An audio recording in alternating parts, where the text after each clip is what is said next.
കളരിയിൽ അടിതട എന്ന പ്രയോഗം കേട്ടിട്ടില്ലേ? അങ്ങോട്ട് കയറി അടിക്കേണ്ടി വരുമ്പോൾ അടിക്കാനും ഇങ്ങോട്ട് വരുന്ന അടികൾ കൃത്യമായി തടയുന്നതിനും വേണ്ടിയുള്ള ഒരു പ്രയോഗമാണ് ഈ അടിതട കൊണ്ട് ഉദ്ദേശിക്കുന്നത്. നമ്മുടെ രാജ്യത്തിന്റെ കാര്യവും ഇതുപോലെ തന്നെയാണ്. അങ്ങോട്ട് കയറി അടിക്കേണ്ടി വരുമ്പോൾ പ്രയോഗിക്കേണ്ടി വരുന്ന ആയുധങ്ങളും ഇങ്ങോട്ട് ശത്രുക്കൾ അടിക്കുമ്പോൾ അതിനെയൊക്കെ കൃത്യമായ രീതിയിൽ തടയുന്നതിന് വേണ്ടിയുള്ള ആയുധങ്ങളും വേർതിരിച്ച് നമ്മുടെ ആയുധ ശേഖരത്തിൽ ഉൾക്കൊള്ളിച്ചിട്ടുണ്ടെന്നതാണ്. വാർത്ത ഞാൻ വിശദമാക്കാം. പ്രിയ പ്രേക്ഷകർക്ക് പേജ് ഡോട്ടിലേക്ക് സ്വാഗതം. പ്രിയ പ്രേക്ഷകരെ, ഇന്ന് നമ്മൾ സംസാരിക്കുന്നത് ഇങ്ങോട്ട് വരുന്ന അടികളെ കൃത്യമായി ചെറുക്കുന്ന ഒരു ഉപകരണത്തെക്കുറിച്ചാണ്. ഇതിനായി വലിയ ഒരു കരാറിൽ ഏർപ്പെട്ടിരിക്കുകയാണ് നമ്മുടെ രാജ്യം. ഹൈദരാബാദ് ആസ്ഥാനമായുള്ള സെൻ ടെക്നോളജീസ് ലിമിറ്റഡിന് തദ്ദേശീയമായി പ്രവർത്തിക്കുന്ന ആന്റി ഡ്രോൺ സിസ്റ്റങ്ങളുടെ നവീകരണത്തിനായി പ്രതിരോധ മന്ത്രാലയം 289 കോടി രൂപയുടെ ഒരു വമ്പൻ കരാറ് മുന്നോട്ട് വച്ചിരിക്കുകയാണ്. അതെ, ആന്റി ഡ്രോൺ സംവിധാനത്തെയാണ്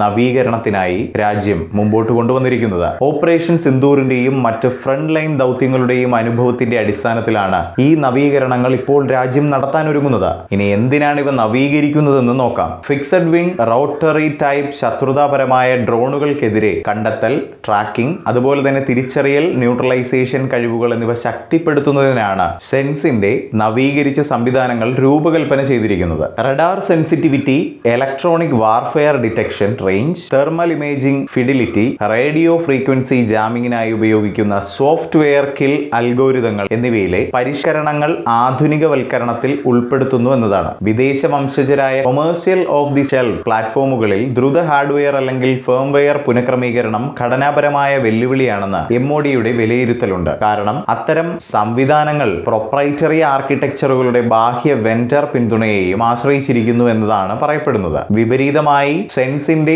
തദ്ദേശീയ രൂപകൽപ്പന, വികസനം, നിർമ്മാണം, പദവി, ബാഹ്യ ആശ്രിതത്വങ്ങൾ ഇല്ലാതെ നേരിട്ടുള്ള സിസ്റ്റം ലെവൽ മാറ്റങ്ങൾ അനുവദിക്കുന്നു. സെൻസിറ്റീവായ പ്രദേശങ്ങളിൽ, അതായത് സൈനിക ഇൻസ്റ്റലേഷനുകൾക്ക് സമീപം എതിരാളികൾ താഴ്ന്നു പറക്കുന്ന ഡ്രോണുകളുടെ ഉപയോഗം വർദ്ധിപ്പിച്ചതിനെ തുടർന്നാണ് ആന്റി ഡ്രോൺ സിസ്റ്റം തുടക്കത്തിൽ രംഗത്തിറക്കിയത്. അതിന്റെ പ്രവർത്തനത്തിന് ശേഷം പ്രധാന പ്രവർത്തന വിന്യാസങ്ങളിലും അനധികൃത വ്യോമാക്രമണങ്ങളെ നിർവീര്യമാക്കുന്നതിൽ ഇത് നിർണായക പങ്കും വഹിച്ചിട്ടുണ്ട്. വരാനിരിക്കുന്ന അപ്ഗ്രേഡുകൾ അതിന്റെ തത്സമയ ഡേറ്റ ഫ്യൂഷൻ ശേഷി, ഒന്നിലധികം സെൻസറുകളുള്ള നെറ്റ്വർക്കിംഗ്, സംയോജിത ഭീഷണി പ്രതികരണത്തിനായി ആയുധ പ്ലാറ്റ്ഫോമുകൾ എന്നിവ വർദ്ധിപ്പിക്കാൻ ലക്ഷ്യമിടുന്നു എന്നതാണ്. ഇന്ത്യൻ പ്രതിരോധ ഇലക്ട്രോണിക്സ് മേഖലയിലെ ഒരു മുൻനിര കമ്പനിയായി സെൻ ടെക്നോളജീസ് വളർച്ച കൈവരിച്ചു കഴിഞ്ഞു. യുദ്ധ പരിശീലന സിമുലേറ്ററുകൾ, കൗണ്ടർ ഡ്രോൺ സിസ്റ്റങ്ങൾ, സംയോജിത നിരീക്ഷണ പ്ലാറ്റ്ഫോമുകൾ എന്നിവയിൽ വൈദഗ്ധ്യം നേടിയിട്ടുള്ള ഒരു കമ്പനി തന്നെയാണ് ഈ Zen Technologies. Radar, electro optic സെൻസറുകൾ,